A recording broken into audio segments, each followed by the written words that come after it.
Gadis kecil ini menyaksikan pembunuhan keluarganya. Para preman memenggal kepala ibunya dan membawa kepadanya. Matanya berkaca-kaca tapi dia tidak menangis.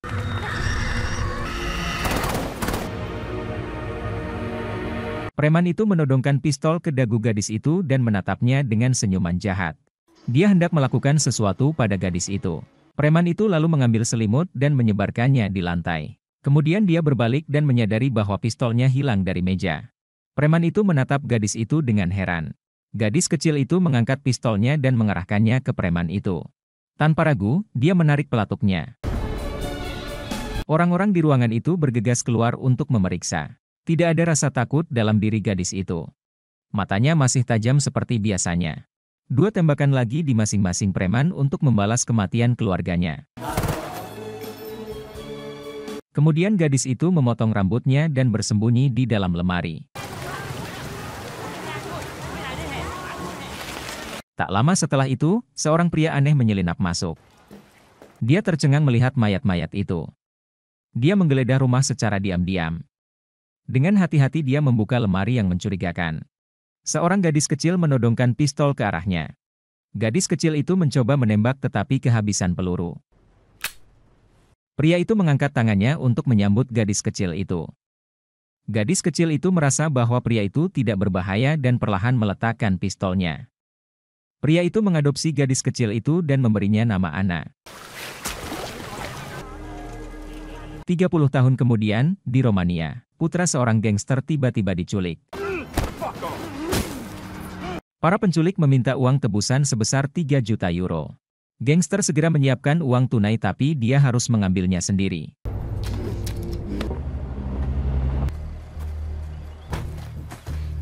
Ini Anna yang sudah dewasa. Namun Anna tidak takut untuk pergi ke sarang gangster itu. Setelah mengancam Anna dengan kata-kata kasar, gangster itu menyuruhnya untuk memanggil dalang di balik penculikan putranya. Tapi saat berikutnya, kemudian Anna keluar pintu. Kedua penjaga itu masih tercengang saat melihat Anna pergi. Tidak ada tanda-tanda kekhawatiran di wajah Anna. Ternyata Anna bersama penembak jitu. Itu adalah Modi, pria misterius yang mengadopsinya. Kemudian Modi memberitahukan majikannya bahwa pekerjaannya sudah selesai. Modi mendapat bayaran sebesar 10 juta euro untuk 1 kali misi. Modi membelikan Anna sebuah bangunan dan toko buku. Di penghujung hari, Anna telah menyiapkan kue ulang tahun untuk Modi yang ke-70. Anna mengeluarkan hadiah berupa gitar langka buatan tahun 1958 untuknya. Ini menunjukkan betapa Modi ada di hatinya. Kemudian Modi mengajak Anna ke ruang rahasianya. Modi punya rencana akan pergi ke Vietnam untuk membunuh target bernama Lucas Hayes. Dia benar-benar hebat. Modi telah membunuhnya 30 tahun yang lalu tapi kabarnya dia masih hidup. Ketika Anna mendengar itu adalah Vietnam, dia menolak untuk pergi bersamanya. Karena di sanalah orang tuanya dibunuh. Dia tidak ingin kembali ke mimpi buruk itu. Namun untuk membantu Modi, Anna menemui teman hackernya bernama Benny. Anna memintanya untuk mencari tahu tentang Lucas. Keesokan harinya, Bernie memberi Anna flash drive berisi informasi tentang Lucas. Anna hendak memberikan flash drive itu kepada Modi tapi begitu dia masuk, dia melihat pengasuhnya telah dibunuh. Kemudian dia menemukan gitarnya yang bernilai jutaan dolar hancur berkeping-keping. Keadaan menjadi lebih buruk ketika dia menemukan tubuh Modi di bak mandi. Dia tidak punya waktu untuk berduka dan dengan cepat pergi ke tempat Benny. Benny, you'll stay open till I get there, 45 minutes. Tetapi yang dia temukan hanyalah mayat berlumuran darah. Anna segera menyadari bahwa keadaannya serius dan mengemas uang serta paspornya. Ketika hendak keluar dengan membawa barang-barangnya, dia melihat sebuah mobil mencurigakan di luar jendela.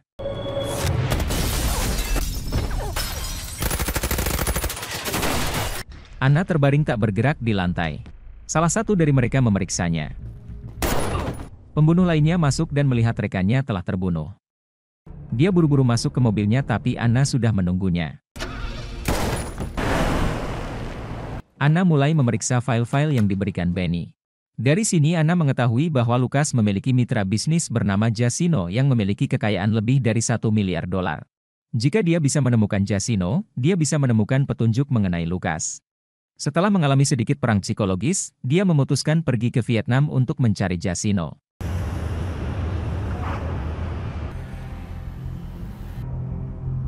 Sesampainya di Vietnam, Anna tidak langsung mencari orang kaya itu. Dia mengetahui bahwa dia selalu bersama pengawalnya setiap kali dia keluar. Jasino penggemar berat cerutu. Jadi Anna menyiapkan sekotak cerutu berkualitas untuk dikirim kepada Jasino sebelum mengunjunginya. Ketika Anna masuk, Jasino hanya ditemani seorang pengawalnya. Anna memintanya untuk menjelaskan segalanya tentang Lucas tapi dia bilang hanya berbisnis dengan Lucas. Jasino menanyakan mengapa Anna tertarik kepada pria yang sudah meninggal selama 30 tahun itu. Anna mengatakan bahwa 3 temannya dibunuh karena menyelidiki Lucas. Orang kaya itu terlihat bingung, sepertinya dia tidak tahu apa-apa tentang hal itu. Saat pengawal itu berdiri dia menembak orang kaya itu. 2 anak buahnya mengepung Anna tapi dengan cepat Anna mengeluarkan pisau yang dia sembunyikan di cerutunya dan menyerang balik pengawal itu.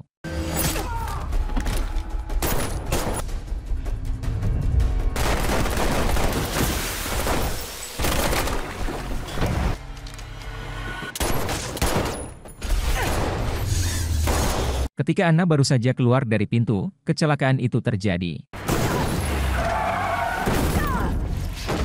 Saat dia terbangun, pengawalnya menyiksanya dengan waterboarding agar dia mengakui segalanya tapi Anna tidak menyerah padanya. Seorang pria asing masuk. Dia telah menyiapkan kaldu tulang untuk tubuh Anna. Dia mengatakan bahwa namanya adalah Mike dan pengawal di luar semuanya bekerja kepada Lucas. Mike tidak ada hubungannya dengan kematian Modi dan bahkan dia tidak tega membunuhnya. Kemudian Mike memerintahkan para pengawal untuk menjaga Anna agar tetap aman. Namun pengawal tersebut menyimpan dendam terhadap Anna atas penikaman tersebut. Setelah Mike pergi, dia mengirim 3 orang untuk membunuh Anna. Namun tanpa sengaja Anna berhasil mengalahkannya.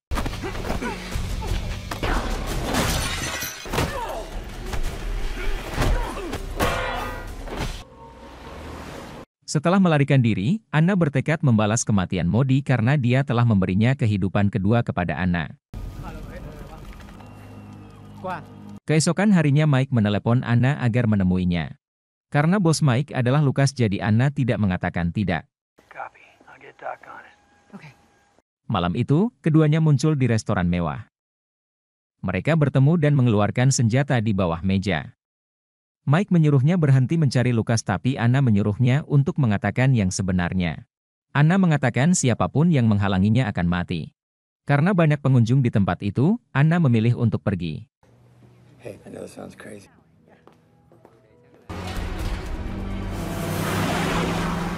Kemudian Anna menyelinap ke rumah penjaga untuk membalas dendam. Mata ganti mata inilah yang terjadi ketika menghalangi balas dendam seorang pembunuh. Begitu Anna melangkah keluar, pembunuh lain berhasil menembak Anna. Pada saat yang krisis itu, sosok yang dikenalnya keluar dan itu adalah Modi menyelamatkan Anna. Modi membawa Anna ke hotel untuk mengobati lukanya dan menjelaskan bahwa dia hanya memalsukan kematiannya agar bisa leluasa menyelidiki jejak Lucas. Modi menemukan bahwa Lucas telah mengubah identitasnya dan menjadi pedagang senjata internasional. Lucas akan mengadakan pesta dan berpura-pura menjadi badan amal untuk meningkatkan pengaruhnya. 2 hari kemudian villa Lucas mulai diamankan. Ada tentara bayaran di mana-mana. Setiap inci halaman digeledah oleh anjing-anjing besar memastikan tidak ada risiko keamanan. Bahkan para pelayan pun memiliki gelang merah untuk mengidentifikasi diri mereka. Mike bertanggung jawab atas perlindungan jarak dekat, mengawasi semua orang di tempat tersebut.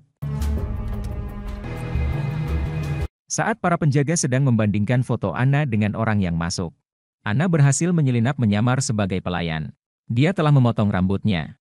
Ketika semua tamu sudah duduk, Lucas keluar. Mike memperhatikan pemandangan itu dengan cermat. Anna mendapat kesempatan untuk menembak Lucas tapi Mike mengetahuinya. Situasi menjadi kacau balau dan ini memberi kesempatan kepada Lukas untuk bersembunyi di tempat perlindungan. Anna segera bangkit dan mundur dari kerumunan.